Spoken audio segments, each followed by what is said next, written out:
The Executive Director of the Pennsylvania Manufacturers Association, David Taylor. David, thank you very much. Thank you very much. Central to the conservative ethos is the dignity of work. We believe it is important to apply one's God-given talents to live a complete and meaningful life. This is why welfare reform was so important, to restore dignity to as many Americans as possible by changing incentives in favor of work. Our friend Rick Santorum led that fight and won it for a time. As the radical expansion of Social Security disability shows, no policy victory is ever permanent. But Rick is continuing his efforts along those lines, fighting for a pro-growth, pro-jobs agenda for working America. It's a great honor to welcome home my friend, Rick Santorum.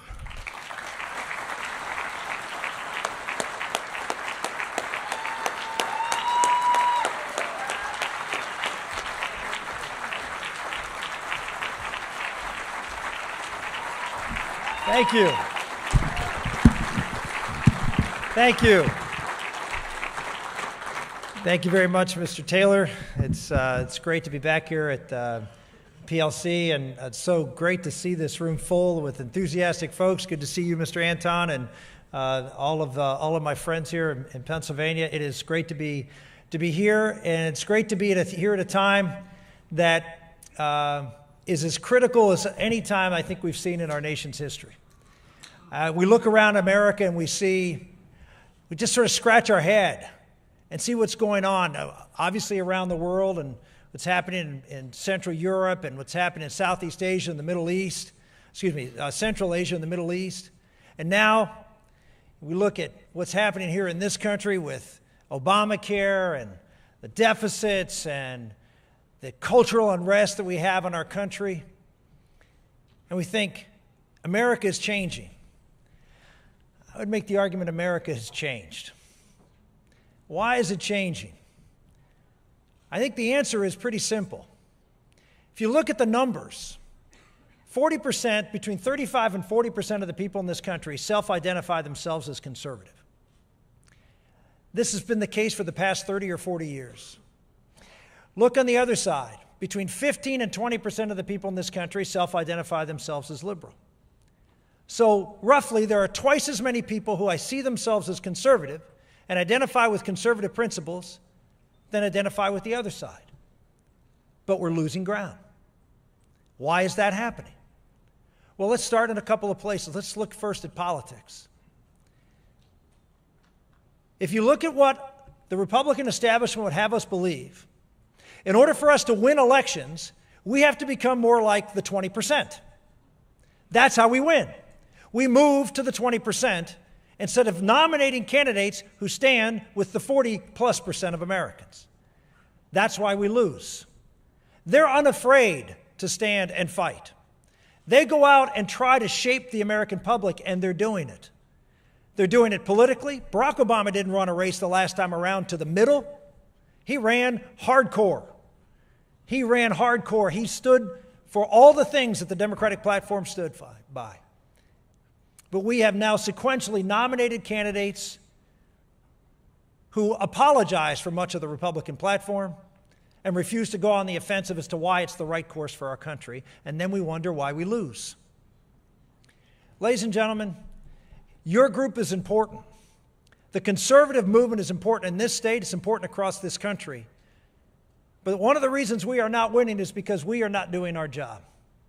One of my favorite stories is a story about G.K. Chesterton was asked by a London publication at the turn of the last century to write an essay on what's wrong with the world. That was the title of it. 2 days later, he submitted his essay, and the essay read, "What's wrong with the world? I am." Sincerely, respectfully submitted, G.K. Chesterton. The bottom line is they're winning.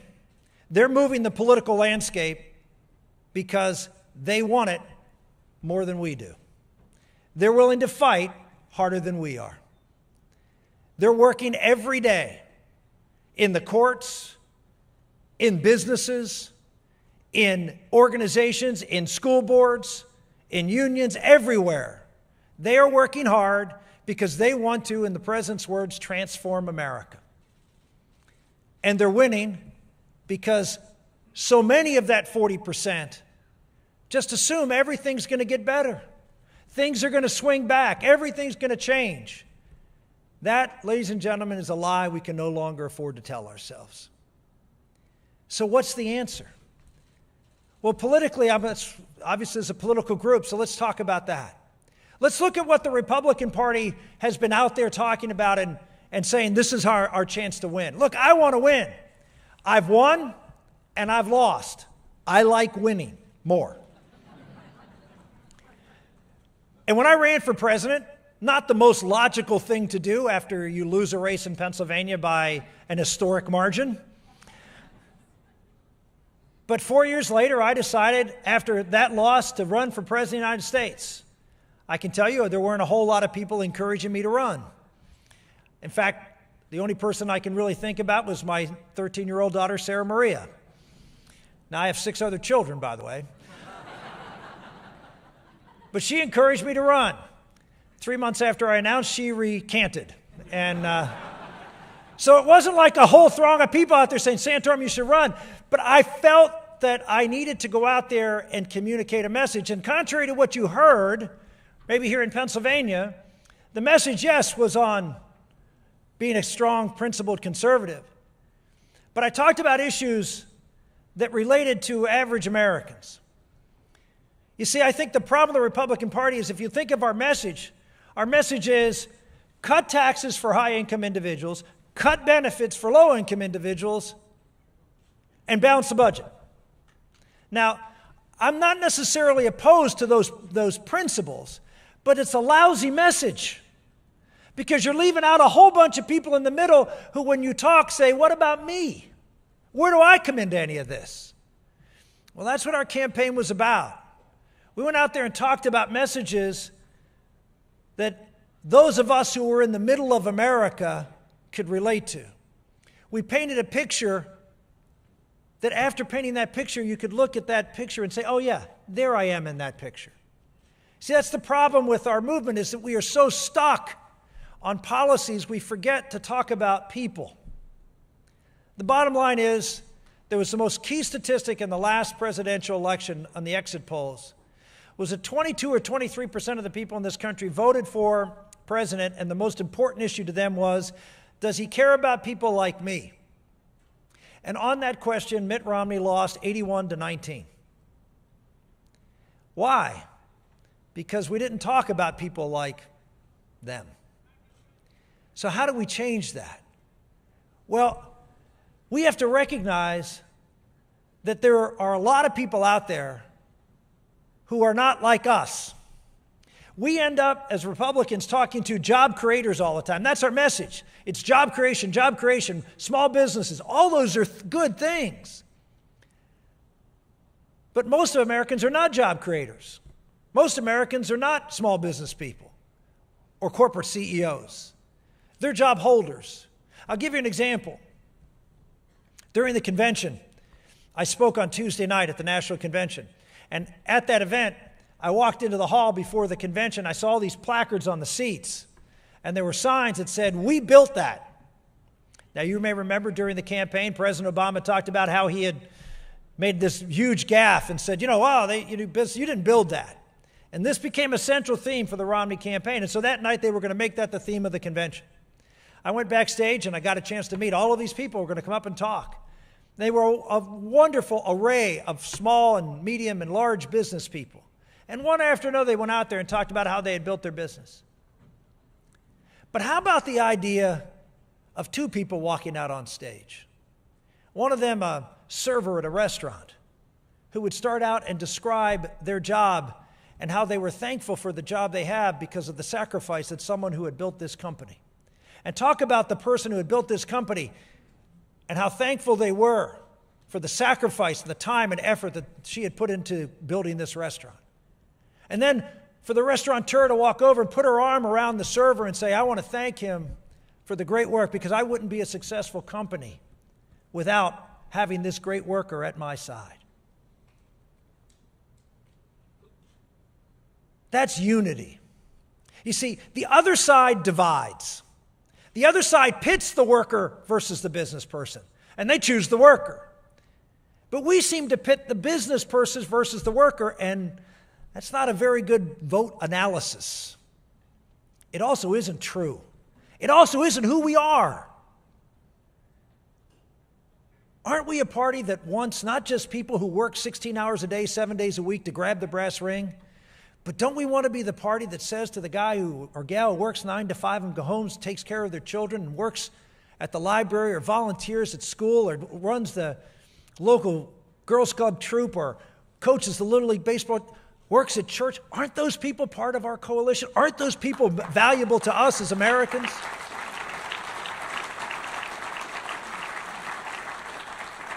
The answer is, of course they are. That's what makes America great. Yes, job creators, but community builders, not just job builders.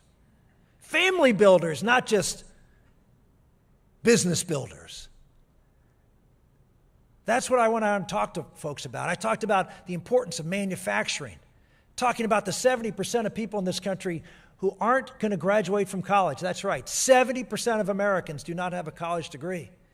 And if you listen to either of the parties, who's talking about opportunities for them in America, not just to have a job, but to have some security and stability and a chance to move up and provide for their families? Who's talking about the importance of our culture, and particularly the issue of marriage and the family? You know, I get pinned with that a lot. You know, Santorum, you're always out there talking about the family. Yeah, for good reason. The family is the basic building block of society, and if the family crumbles, society falls.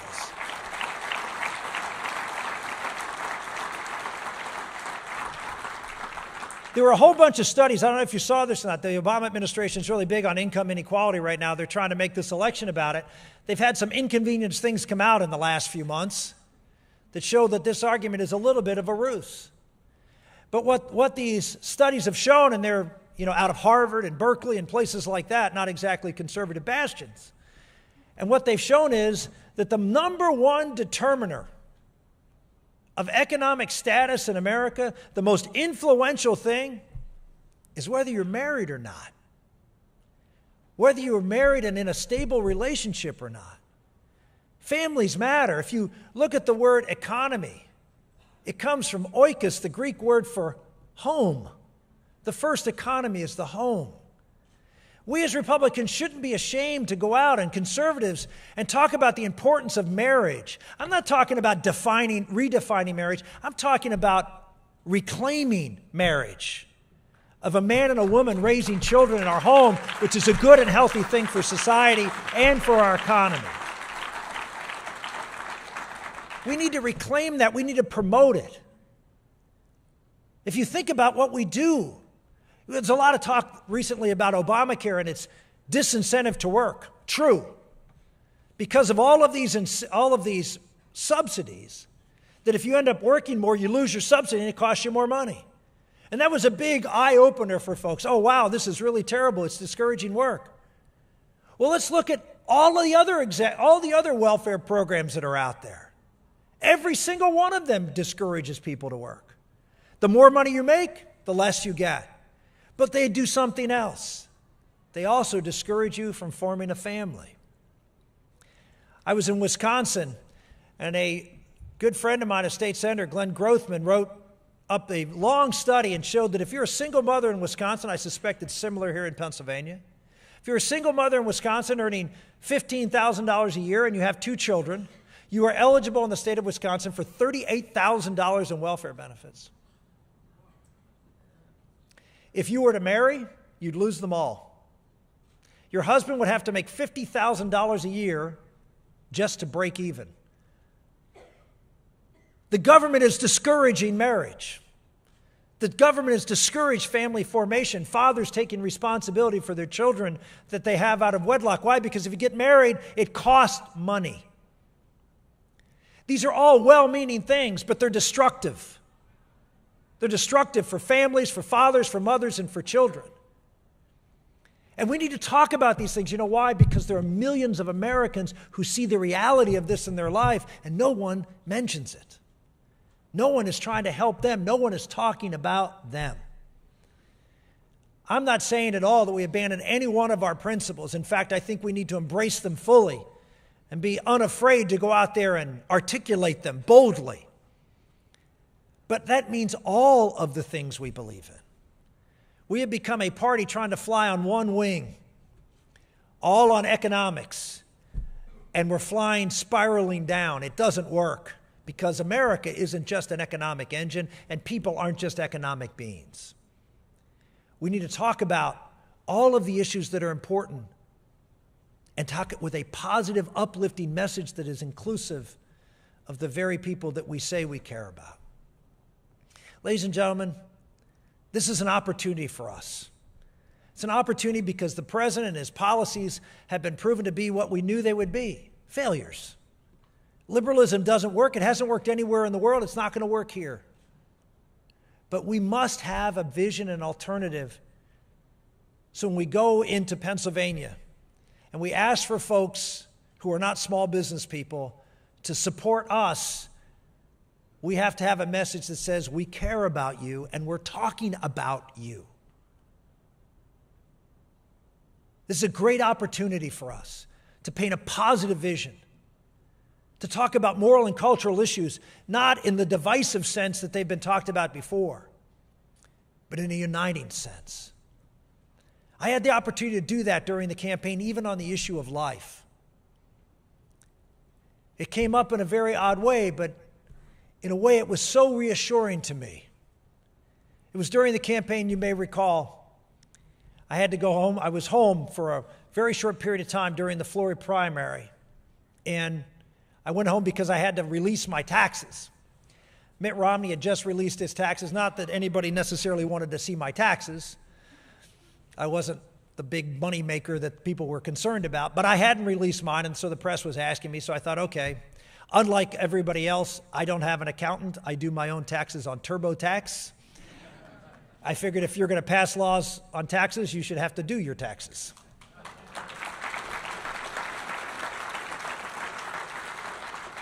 And so I went home to release my taxes, and that day, my daughter Bella had gotten sick.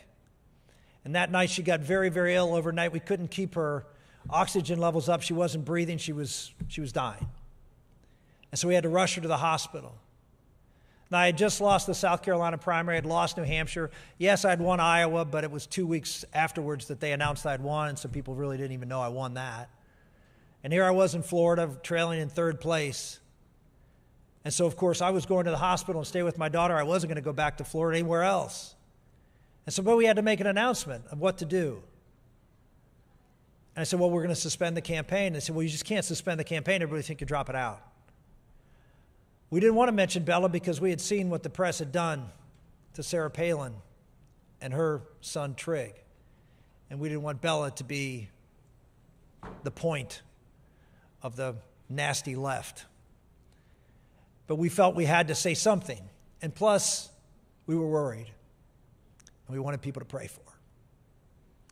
So we asked people to pray for her and told her that she was sick and that we would resume the campaign when she was better.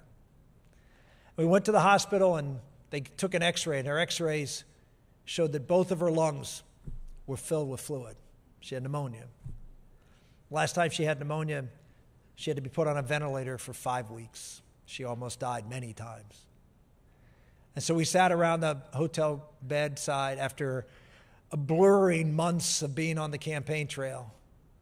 And we prayed and we had quiet time. And we watched Bella and we just assumed eventually she was going to have to be on a ventilator and things were going to go downhill, but she didn't. As the day wore on, the night wore on, we thought, oh, it's going to get worse at night. It always does, and she didn't.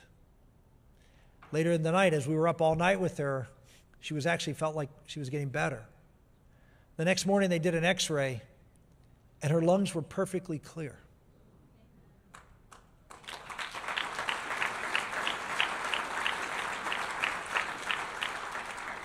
That just doesn't happen to little kids with trisomy 18. It doesn't happen, but it did. We sat long and hard and we thought about whether to go back onto the trail, whether maybe this was a sign, but when we saw that, we thought, okay, let's get back out there. And instead of going back to Florida, we decided to go to pass up Las Vegas. I mean, Nevada, Vegas and I don't necessarily, it's probably not a great match, me and Vegas. And so we decided to go to Missouri, Colorado, and Minnesota. The first event I went to was in St. Charles County, Minnesota, St. Charles County, Missouri, outside of St. Louis. I remember driving up there, was at a community college. And the events I had been having in Florida, they were okay attended, but there's not huge crowds or raucous crowds. And so when I drove up and I saw these people outside the building, I thought, I said to my aide, I said, look, someone's got to get the building open. Obviously, people aren't getting into the building. And I walked there and the building was open, the gym, the auditorium was full, and these were all people piled outside. I couldn't understand what was going on. But then I figured it out. I got into the auditorium, and I'll never forget standing there and looking over, and there was a man, tall man. He had a little girl on his shoulders. The little girl had Down syndrome. Down syndrome is trisomy 21. It's an extra 21st chromosome. Bella has an extra 18th chromosome. Much more severe condition than Down's. But that little Down syndrome girl was up on his shoulder. She's about 4 or 5 years old. And she was holding a sign. And the sign said, "I'm for Bella's dad." Everywhere I went, crowds were big, but they were filled with a lot of people, many of them in wheelchairs, disabled, in a variety of different ways. But they identified with someone who stood for life, not in the way that politicians stand for life, but in the way a dad stands for life. It touched people. It made a difference. It showed me throughout the course of the campaign, and even afterwards as people I talked to, it's still today. When I meet someone at a cab driver or someone going through an airport or whatever, the first question I almost always get is, "How's your daughter doing?" People saw the truth. People with disabilities came. Why? Because they were heartened by the fact that someone stepped away from running for the most powerful position on earth to take care of a disabled child. That they were just important as everybody else. Of course they are. But society doesn't always see it that way. They see the lie, not the truth. We stand for the truth. Like, don't doubt that. Don't doubt that Americans don't see that. They don't always admit to it. It's hard to admit to the truth sometimes. It's inconvenient. But ladies and gentlemen, at a vulnerable moment, when they see it, they know it. We have to be less in your face and more living it out. I want to share with you an article that was written right after that happened. By the way, I ended up winning those 3 states. And all of a sudden, I was the lead candidate to get the Republican nomination, winning in the polls. And of course, as soon as that happened, all the opposition research in the world came tumbling down on us. Everything I'd ever said, and you know me from Pennsylvania, I've said a lot of things. Not all of them the smartest thing in the world. But I said a lot of things and did a lot of things. And they all came piling out. And I'll never forget one in particular was I gave a speech back in 2008 at Ave Maria University where I talked about how Satan was attacking the United States. Oh my goodness. When that was reported, all day long, reporter after reporter came up to me with the exact same question. Standing in front of me with a microphone, incredulous. Do you actually believe in Satan? Yes. Next, do you actually believe in Satan? Yes, Jesus did. It's good enough for me. If he believes in it, then I can believe in him. Incredulous. But all of those things kept pounding away. And there was an article written by a guy named Joe Klein during this time. Joe Klein is a liberal writer wrote for the New York Times, wrote for the New Yorker, now writes for Time magazine, been around a long time. He wrote the book Primary Colors, if you may recall that. If you don't know Joe Klein, if you don't know his persuasion, he's a regular on MSNBC. That should nip it in the bud right there. So Joe writes this article while all of this is stirring. And he says, it's called Rick Santorum's Inconvenient Truths. Bob Schieffer of CBS News is the gold standard for sane and solid in American TV journalism. And on the morning of February 19th, 2012, he was clearly nonplussed by extreme statements Rick Santorum had made about prenatal testing and public schools and the president's position on the environment. So, Senator, Schieffer began, I've got to ask you, what in the world are you talking about, sir? At such a moment, the overwhelming majorities of American politicians would hem and haw and go on the defensive and respond with, what I really meant to say was, but not Santorum. He didn't seem at all flustered. He vigorously restated the positions he had taken, and in some cases eloquently. He had especially vigorous defense of prenatal testing, citing studies that showed that 90% of Down syndrome babies are aborted. Schieffer asked whether Santorum wanted to turn back the clock on science and ban such testing. No, Santorum replied. The federal government, though, should not be promoting and paying for procedures in Obamacare like amniocentesis, which are used for the purpose of identifying children who are disabled and in most cases end up by eliminating them by abortions. Santorum has become, he continues, the inconvenient candidate even for those who agree with him. These are delicate issues to be handled delicately. The Right to Life movement has been particularly clever and disciplined, changing public opinion over the last 20 years, going after the most egregious outliers like so-called partial birth abortion. It also has gotten a major boost from science, ironically,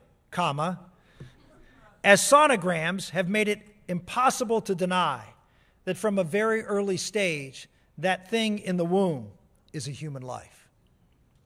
In the days after the Schieffer interview, audio was unearthed of a 2008 Santorum speech in which he seemed to argue for the literal existence of Satan. And then he goes on for about 2 paragraphs and hammers me on Satan. I'll skip that. Then he concludes by saying, and yet when you leave Satan aside, okay, let's leave Satan aside. There's something admirable about Santorum's near Tourettic insistence on bringing up issues no one else wants to talk about. His position on education, that parents need to spend more time supervising their children's education, draws stifling groans from overworked parents. But he's right. Parents know best how their children learn. His emphasis on the importance of intact families is undoubtedly correct as well. Every major study since the 1960s has shown the disaster that results from out-of-wedlock births. Even Santorum's use of prenatal testing raises uncomfortable issues for many people. It was a sonogram that helped determine that the Santorum son, Gabriel, needed microsurgery in the womb to clear his bladder. Karen and Rick decided to fight for Gabriel's life, which nearly cost Karen her own. And they passionately embraced his life during the 2 hours he lived on earth. They spent the last 3 years caring for their daughter Isabella, whose genetic defect, trisomy 18, is an early death sentence. Almost 100% of trisomy 18 children are encouraged to be aborted. Yet I'm haunted by the smiling photos I've seen of Isabella with her father, mother, brothers, and sisters. No doubt she struggled through many of the days. She nearly died a few weeks ago. But she's also been granted of 3 years of unconditional love and the ability to smile and bring joy. Her tenuous survival has given her family a deeper sense of how precious even the frailest of lives are. All right, I can hear you saying the Santorum family's course may have been admirable, but shouldn't we have the right to make our own choices? Yes, I suppose. But I also worry that we become too averse to personal inconvenience as a society. That we're less rigorous parents than we should be, particularly for the disabled, farming out our responsibilities to the state. So I'm grateful. I'm grateful for Santorum for forcing on me the discomfort of having to think about the moral implications of his daughter's smile. Ladies and gentlemen,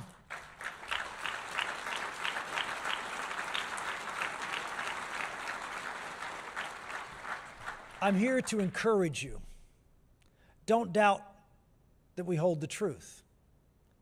We don't doubt that we hold the truth on the key to a healthy culture. Don't doubt that we hold the truth on a key to a healthy economy. Don't doubt that we hold the truth on how to have a safe and stable America and world. Our platform, our ideals, the conservative principles are tried and true. They work. Let's not be afraid to nominate people who articulate that vision boldly. Americans are desperate for leaders.